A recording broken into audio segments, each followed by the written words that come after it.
white Oldsmobile. An unmarked state trooper's car went screaming past, lights flashing and sirens blaring.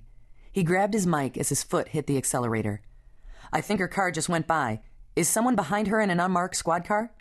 10-4, Ida. State car is behind her. She's passing cars on the shoulder." "I'm right behind them." Morgan glanced down at his speedometer as he hit his siren.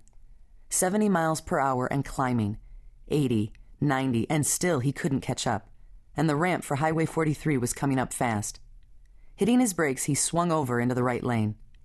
Suddenly, dispatch barked into the radio.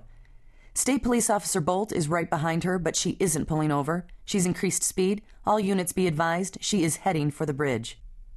The dump truck in front of Morgan slowed down for the treacherous S-turn on the exit ramp, either ignoring or unable to hear the sirens right behind him.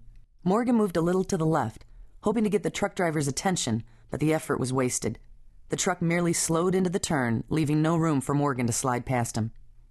Slamming his hand on the steering wheel, he eased back to wait for his chance to get around the dump truck. He could only pray there was enough time. Once he hit the bottom of the ramp, it would be just over a mile to the bridge. Seconds felt like minutes.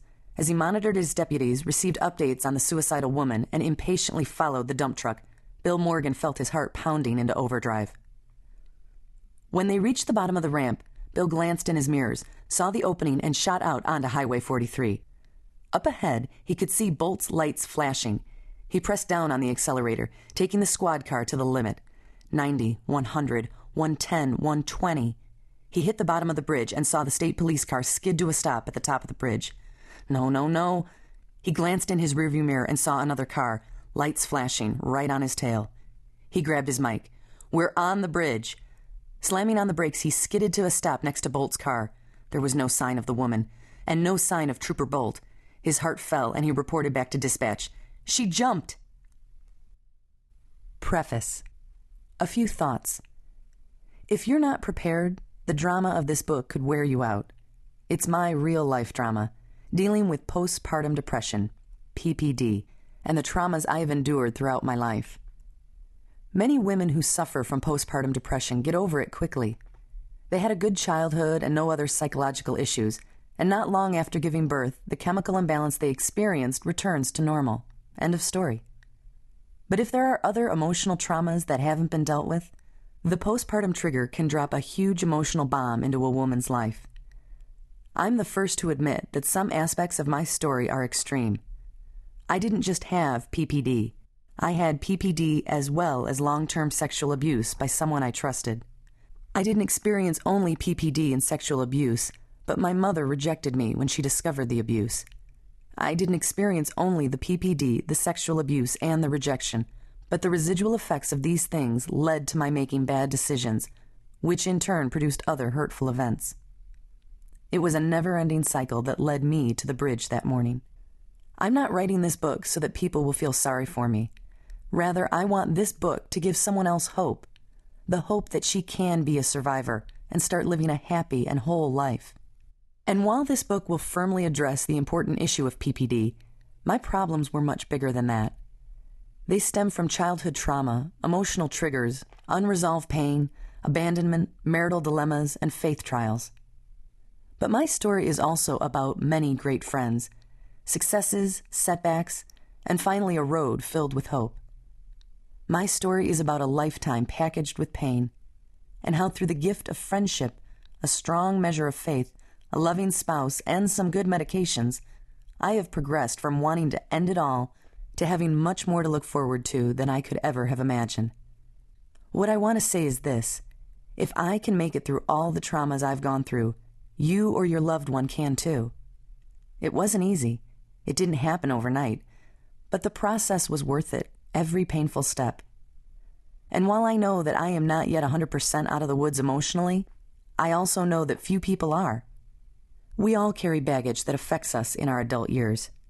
I've changed the names of many people in this book to protect their privacy. I've tried to tell my story to the best of my ability and recollection. For parts of the story, I've had to rely on others to fill in the gaps of my memory, or for information I didn't know at the time the events were happening. For instance, when you read my account of the jump later in the book, I obviously didn't know the officers' names at the time they were pursuing me. but it is easier to tell the story now by identifying them by name. If you're experiencing any kind of abuse or depression, it is essential for you to seek professional advice, whether medical, psychological, or legal. Nothing in this book is intended to provide specific advice for your situation. It is simply a telling of my own story. I'm going to start where my story begins, and if you'll stay with me, you'll see how hope begins and how happy endings are possible.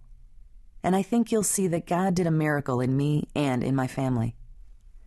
Because of the grip of a caring and brave policeman, I've been given a second chance at life. And because of that, I get to experience the joy of two precious children, my husband and my friends, joy that I would have missed out on had I been successful in jumping 200 feet to my death. You know some of the ending. I'm still here. But the story has a beginning, an all too familiar beginning. So let's start there. Just a few months after my 5th birthday, I had been excited about starting school, but that excitement was wiped out, and each day at school became little more than a temporary reprieve for my suffering. When I was only 5, all my joy, innocence, and naivete were shattered, and life became a living nightmare. Chapter 1. Little Girl Lost. August 1973, Ashwaubenon, Wisconsin. Whitney, take Kyle outside and play, but you stay in the yard, you hear me? My father yelled the directions to my younger sister. I was lying on the floor with a puzzle, engrossed in the delight of the picture falling into place. Just a few more pieces and I'd be done. I had turned 5 years old in April, and my mom and dad had given me the puzzle for my birthday. It was a great puzzle, so I dawdled for a few more minutes. I didn't want to go outside with Kyle and Whitney. I wanted to finish my puzzle. But as Whitney passed me, holding Kyle's hand, I stood up and followed them to the back door. Not you, Tina. You stay here, Dad said. Whitney, younger than me by a year, gave me a smirk. She thought I was in trouble. But I hadn't done anything, at least not that I could remember. Tina, get downstairs now. There was something in my dad's voice that made everything in me go very, very still. It was more than a tone that brooked no argument. He always had that. But this was something deeper and far more intimidating. Slowly, I walked over to the basement steps. I hated going down into that basement. There were spiders down there. Why? He grabbed my arm and jerked me forward. Don't ask me stupid questions. Just do what I tell you. Mom was at work, so there would be no help from her, although it was rare that she would challenge Dad about anything he chose to do.